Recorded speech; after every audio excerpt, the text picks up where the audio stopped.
Hey guys, Jonathan here for the Blue Wizard Project, just coming at you with the first part of a series of reviews of games that I've been playing here recently. I believe I mentioned in some of the other videos that I was feeling a bit burnt out on the whole playthrough format. I don't mind doing it when it's me and Ian, or me and some of my friends, or my wife, but when it's just me by myself, it gets hard to think about things to talk about.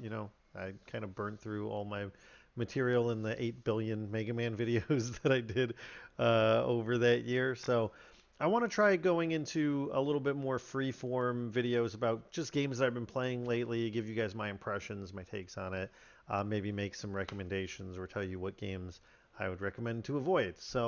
I thought I'd go through some of the games that I've been playing while we've been in lockdown over the last couple months here and let you guys know what I think of them. So the first one I want to start with here is this game, Children of Morta. So if you haven't played this game or have no idea what it is a game by, I believe, Dead Mage Inc. was the name of the indie studio that made it. But it is a really wonderful pixel art dungeon crawler slash roguelike kind of game.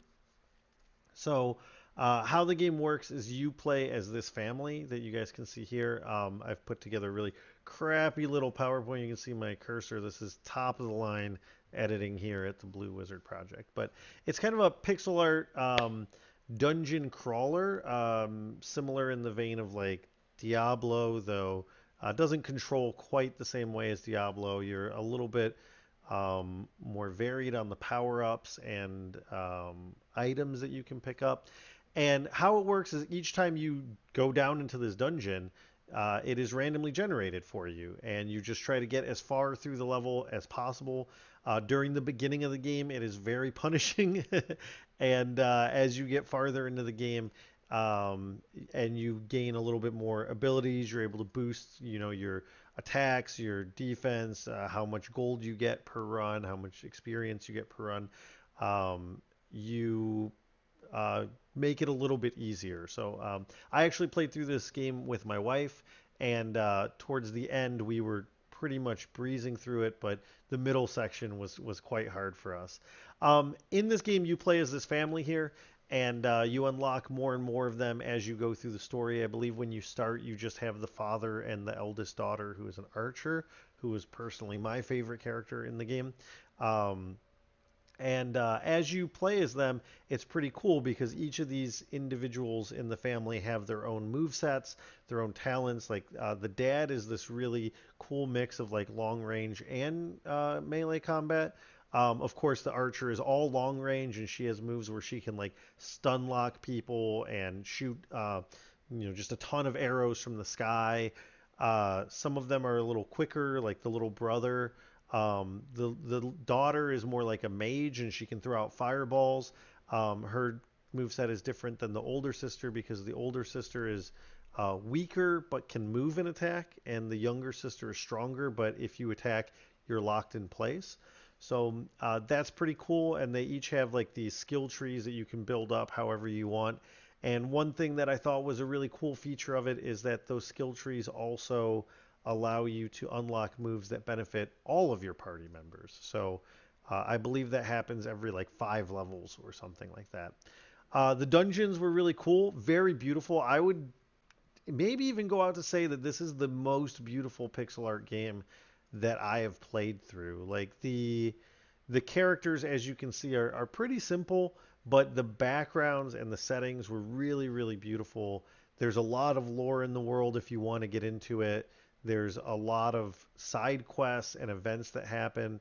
And one of the things that I think this game does really well is that the events and the storyline things are kind of random, and it depends on what level you're in, which two family members you're playing as, um, things like that. It will unlock different events in the dungeon, and it'll unlock these little like vignettes that will play in between. Essentially, your family is like the guardians of the world when this calamity is falling, and your family has been guardians of the world for generations. And you get to kind of see the toll that that takes on the family. You get to see how the family grows together. The relationships between like the father and his brother and the wife as she's pregnant and the sisters, and it's very well done. The narration on it is spot on. It's just a very charming game to play, I think would be the best word that I would use for it. It makes you really want to go back and try out pairs of people that you wouldn't.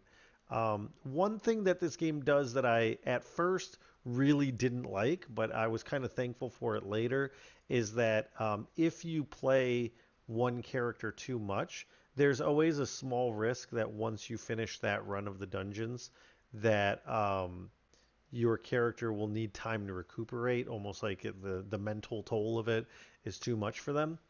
And at first, I was annoyed because I just wanted to play as the archer. Um, but as I played through the game more and more, I appreciated it because you could uh, it forced you to play people you wouldn't, and it forced you to unlock some of those vignettes that I was talking about, and it encouraged you to build up those skills, those party-wide skills that you could get. And again, even when that person, going back to those party skills, even when that person isn't in your party, those party skills still affect you. So it's definitely worth getting them. So we actually made it a point to get all of the characters to the level where we had all of the family skills beforehand, before finishing the game. And yeah, it was a great game. I really enjoyed it from beginning to end. Um, there were, like I said, a few parts where it was quite difficult. This is not an easy game. If you're looking for an easy game, uh, I would steer clear of it. But if you want a game that you can play and really invest some time into, it's got a very satisfying reward loop. The combat was very fun. The boss fights are all very unique, and you have to kind of change up your strategy. Sometimes you might go through a run where you have like a set of skills that you picked up, and you say, "Oh, this looks like a good set for the boss, so let's just beeline it to the boss." Yeah, they just did a wonderful job with it. So yeah, Children of Morta, I would check it out. Same as I used to do with my old review videos. We'll do the good, the bad, and the weird, I guess, for this one. The good, like I said, the dungeons are fun. They are randomized, so it keeps you coming back for it.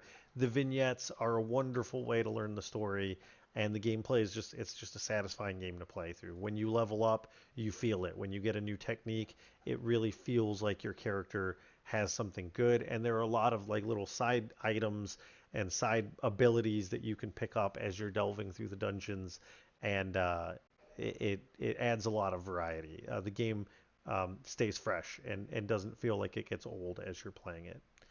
Um, the bad, like I said, there were a couple snags there where it got a little bit tricky. But honestly, I don't have a lot of negative things to say about this game. Um, there were a couple times where you would just get bombarded with one kind of enemy, and it felt a little bit cheap when you would die there. But it just gave you the opportunity to cash out your money and try to power yourself up and move back in. I do wish the only thing I wish about that the only negative thing I could say is that I wish there was a way to keep track of which characters you hadn't run through in pairs in the dungeons. Almost like if you've ever played like the 999 series, in the later games of that, they had like a tree that it was all question marks. They didn't tell you how to get these different events, but it showed you which events you were missing. I kind of wish that there was something like that because I really would have liked to go through and see all that this game had, and there was no way to tell if I had or not. I mean, I definitely didn't, but I wish I had. The other bad thing is that this game is local co-op only, which is kind of a drag. My wife and I are in the same place, obviously, so we could play it together. But if I wanted to play with friends that were farther away, you don't really have that option, except if you play it on Steam. Then you can do the Steam, I forget what it's called. I don't think it's Steam Link or something like that, where you can share the remote play. Sorry, my wife was whispering it to me off camera here. Remote play, that was it. Steam Link, I think, is the one for TVs to computers. Steam Remote Play if one person has the game, the other person doesn't need it, and you can use remote play to just invite your friend to play the game. So in this case, my wife had already purchased the game, and then she, even though we're like 5 feet away from each other, if that, we remote played it so that we could both use our own individual computers. So that was really good, really fun. This game is also, last I knew, take this with a grain of salt, but it was on Game Pass for PC. I'm assuming Game Pass for Xbox One as well. If you don't have Game Pass, get it. It is a quality service that is very cheap for the amount of value you get. We're not sponsored by them, but we could be. Microsoft, give us a call. So I would recommend, if you want to play this with a buddy that's not there in your house with you, get it on Steam and play it with remote play. The weird, uh, not a whole lot I can think of. There's like a lot of like, uh, oh, I have the exact moment that I think is weird. Not really a weird moment, more like a kind of tragic one. There are these random events that come up inside the game while you're delving in the dungeons. They don't always come up, but when they do, they're worth pursuing. And there was one where my wife and I were in a dungeon, and there was this little kid that was crying because he was like, "Oh, I lost my mom. Help me find my mom." So we're doing, of course, an escort mission, and these escort missions are hard because the bad guys are just swarming you, and your main thing is just like not to kill all of them, but just to repel them long enough for this kid to get where he's going. But this kid's a moron, and he keeps walking in front of us, and you have to get him through a gate. And once you get through the gate, the enemies can't pass through that gate. And he got about, I don't know, maybe 5, 10 feet away from that gate, and then we got overrun, and these monsters just horribly murdered this kid. And his mom's just sitting there, just watching him, doesn't care. Makes me believe that maybe she purposefully lost him in that dungeon.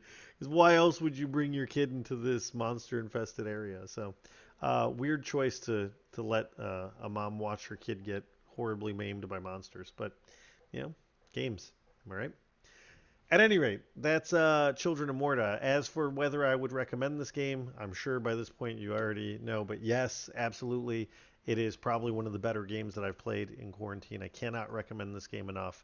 If you love dungeon crawlers, if you love games like Diablo or Torchlight, anything like that, if you're a fan of roguelikes, give it a look. It's a very good game, very well done, and I think you'll enjoy it. So yeah, Children of Morta, check it out.